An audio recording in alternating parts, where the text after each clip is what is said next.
Ada yang tahu siapa Bapak Sosiologi? Auguste Comte, Pak. Ya.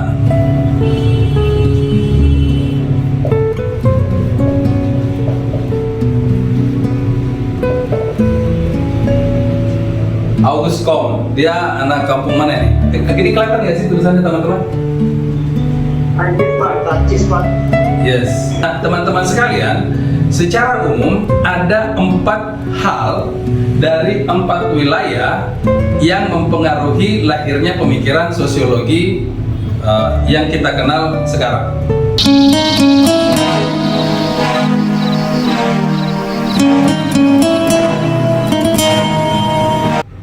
Kalau bicara tentang sosiologi, apa yang ada di benak teman-teman sekalian? Nah, justru disinilah kesempatan teman-teman untuk up nilai kalau mau up nilai. Sebab tanya jawab, interaksi, sekeliru apapun, selama masih ada masuk akal, pasti saya akan hargai. Terima kasih banyak teman-teman sekalian. Nah, secara umum berarti sebenarnya semuanya sudah memiliki gambaran tentang ilmu sosiologi. Dan semua penjelasannya itu benar. Konteksnya memang keywordsnya adalah sosiologi. Ini kan berasal dari kata sosius dan logos. Artinya ilmu, ya, artinya ilmu tentang sosial semacam itu. Ada yang tahu siapa Bapak Sosiologi? Auguste Comte, Pak. Ya.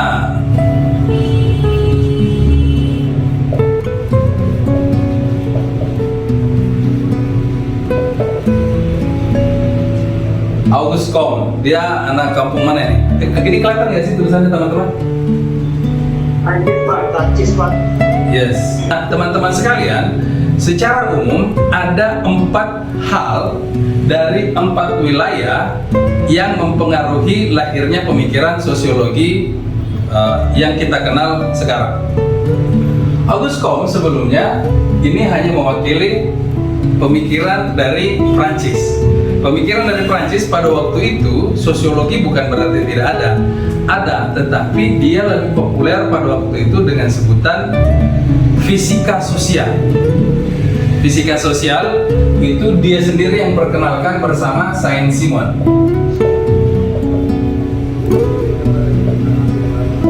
Mereka melihat bahwa ilmu yang tertinggi itu adalah ilmu sains. Sehingga orang-orang Prancis ketika itu mereka membayangkan bahwa kehidupan sosial itu juga bisa dipelajari dengan sistem ilmu sains yang sama. Manusia ini kan hidup di dalam alam. Manusia ini tentu saja akan tunduk pada hukum-hukum alam. Itu yang berada dalam keyakinan mereka. Mereka kemudian, kalau Auguste Comte, tapi saya tidak akan secara detail menjelaskan dulu ya teman-teman ya, sebab ini nanti juga menjadi PR bagi kelompok yang presentasi. Jadi saya mau effortnya yang presentasi aja nanti yang jelasin. Tapi secara umum dia gambarkan bahwa ada yang namanya hukum 3 tahap. Di hukum 3 tahap ini, tahap yang tertinggi itu adalah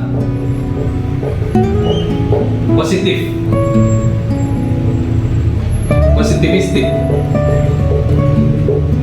Nah, ada hukum 1 yang nanti PR-nya bagi yang kelompok presentasi. Hukum 1 ini kecenderungannya seperti apa? Gambarannya bahwa pada waktu ini, di tahap 1 ini, dia kecenderungannya adalah hal-hal yang sifatnya religius, keagamaan, itu 1. Kemudian, ya, oke, saya sebut saja sedikit dulu namanya, teologis. Kemudian yang kedua, dia sudah mulai meninggalkan itu, dia mulai masuk sampai sifatnya metafisis. Jadi kalau sebelumnya segala sesuatu yang terjadi di alam dijelaskan dengan mitos-mitos, metafisis. Kemudian selanjutnya sudah mulai meninggalkan dengan hal tersebut, masuk ke wilayah mitos-mitos, lalu terakhir dengan positivisme. Bagaimana prosesnya? Itu yang nanti saya minta dijelaskan oleh kelompok pertama. Itu yang terjadi. Kecenderungan umum yang terjadi di Prancis. Sehingga tren yang ada di Prancis itu teman-teman adalah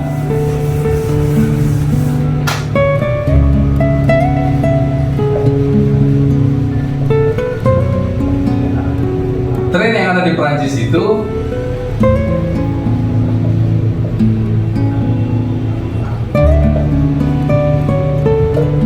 adalah positivistik.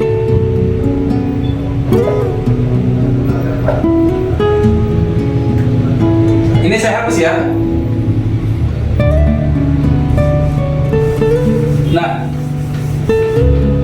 keywords positivistik pertama yang tadi itu, bahwa dia meyakini ilmu pengetahuan yang tertinggi adalah sains.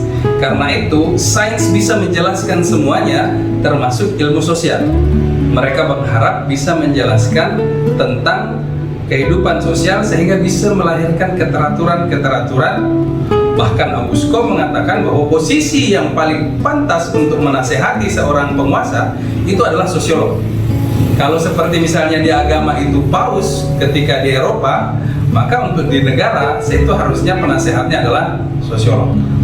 Itu yang ada di Perancis. Nah, hal ini teman-teman itu sangat berbeda dengan yang terjadi di Jerman.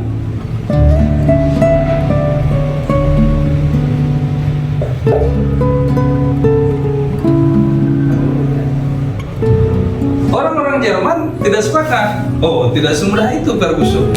Kata dia, betul, manusia memang hidup di alam. Manusia sangat dipengaruhi oleh hukum-hukum alam. Tetapi manusia tidak tunduk begitu saja, sama seperti makhluk-makhluk yang ada di alam. Manusia itu memiliki sesuatu yang membedakan mereka dengan hewan-hewan, sekalipun juga misalnya hewan-hewan ini dianggap disamakan dengan manusia. Manusia memiliki free will, manusia memiliki kehendak bebas.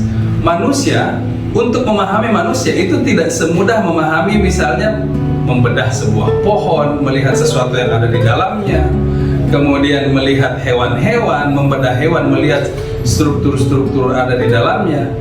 Memahami manusia itu tidak cukup dengan penjelasan. Memahami manusia itu membutuhkan pemahaman. Pemahaman itu sangat dipengaruhi oleh subjektivitas dan hubungan antar subjek. Memahami manusia itu sangat terkait dengan kebudayaan. Dan sederhananya, salah satu pemikir yang sangat mempengaruhi mereka adalah Hegel dengan filsafat sejarahnya. Kapan-kapan juga akan saya detailkan. Sekarang karena sifatnya pengantar umum saja teman-teman. Memahami manusia itu tidak terlepas dari sejarahnya. Manusia memiliki sejarahnya sendiri yang sangat dipengaruhi oleh subjektivitasnya, yang sangat dipengaruhi oleh pemahamannya. Nah, sehingga kalau Prancis ini sifatnya positivistik, maka orangnya disebut sebagai positivis. Orang-orang di Jerman itu sifatnya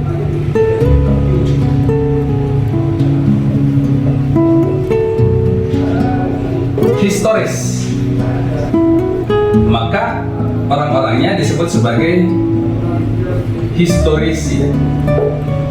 Cara berpikir historisi itu sangat berbeda dengan cara berpikir positivis. Nah, apakah cuma dua negara ini? Bukan hanya dua ini aja teman-teman. Saya tulisannya agak gedein aja karena takutnya tidak terbaca di handphone kalian. Ini saya sudah bisa hapus apa belum? Saya bisa hapus ya? Bisa Pak. Oke. Nah,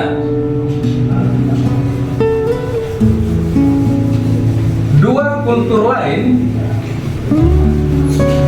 lain yang juga sangat mempengaruhi lahirnya sosiologi barat modern itu adalah